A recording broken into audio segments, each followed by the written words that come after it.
11th Annual SBFFC. I'm your host, Anna Medina.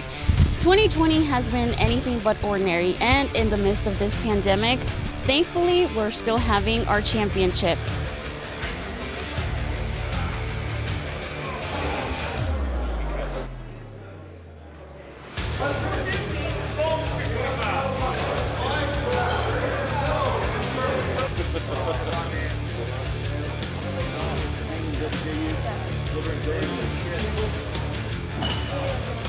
As we get back into normality and what is normal, here at the SBFFC, we're taking those precautions as well, putting up signs to social distance and wearing masks. Even inside, the seats are spread apart. So we just have to follow all the guidelines. Right now we're at 50% capacity. So we just had to put as many people in here as we can. You know, with the mask mandate, we just got to make sure everybody knows the rules up front.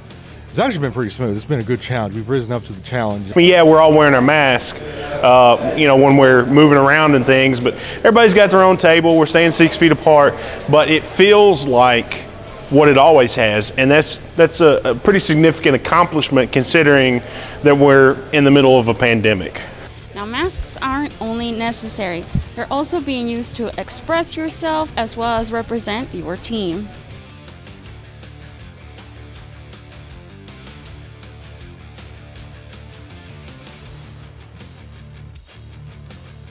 I'm a huge Titans fan.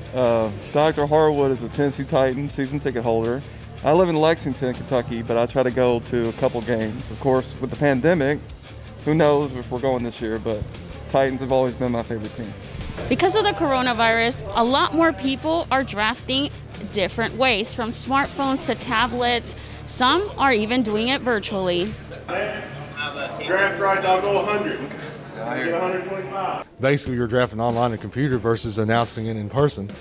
And so, I mean, it hadn't really been a change at all. It's been a learning curve. Looks good. Running back Le'Veon Bell. Yep. Hey, don't take my picture after that pick. That's such a bad pick, dude. The 2021 SBFFC events will take place at Sloan Convention Center in Bowling Green, Kentucky on Saturday, August 21st, 2021 for $200 buy-in. For more information or to register, log on to SBFFC.com. Now, what's better than football and bourbon? Buffalo Trace has enhanced the way the SBFFC has taken place every year. It helps me draft better. You know, it really gets the diamonds in the rough, like the Orleans Dark was, to come out that nobody else would even pick. So I take them in the 12th round, like a smart captain would. The SBFFC benefits the WKU dance team. Now, my correspondent Gina will have those details as to where the money is going. The silent auction at the draft is also an attention grabber for everyone around. It helps raise funds for the dance team, and things like gift cards, tickets for ball games, as well as golf rounds and things like that help encourage us throughout the year to be supported and get us to nationals. Last year they received over $3,000 in silent auction and raffles. Thanks to you also. Give yourselves a round of applause. We're here to do pretty much a little bit of everything. So anything that Brian or anyone else who's involved with this needs us to do for them, as well as we run the table. So we organize and put up the stickers to make sure that all of the members, all the owners are able to see what's getting picked and when. That's right. 16's go home lunch. Now, this hardware doesn't just win itself. It's, of course, the effort, the techniques, and the strategies used by those involved. Now, we asked, what is your strategy? It's running back heavy. You really want to attack that position because it's the thinnest of all the skill positions in fantasy football, and it's getting worse year by year with the advent of running back by committee. There's less and less bell cow running backs that are available to you, so if you're not attacking that position early and often, your roster is going to feel a little bit less competitive by the end of your draft as opposed to going and really grabbing other positions early on. So yeah, it's a running back mode and mindset for me.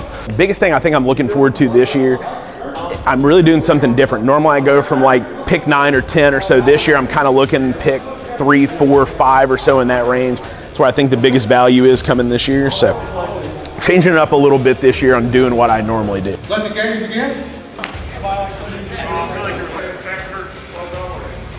With the uncertainty of the NFL season, the participants at this year's draft have taken it a little more cautiously and not looked too far ahead. They're just going with the flow of things. The one thing I had taken into consideration, maybe drafting some running backs or something like that with a little bit more depth, because if a running back gets, is out due to COVID, then you could have a very thin bench or a team that's short with backups. So I've got drafted some starters and then their backups too. So that's one thing I've kind of considered.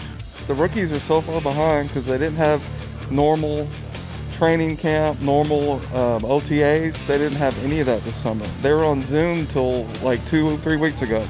So what I've been researching is rookies are really behind this year.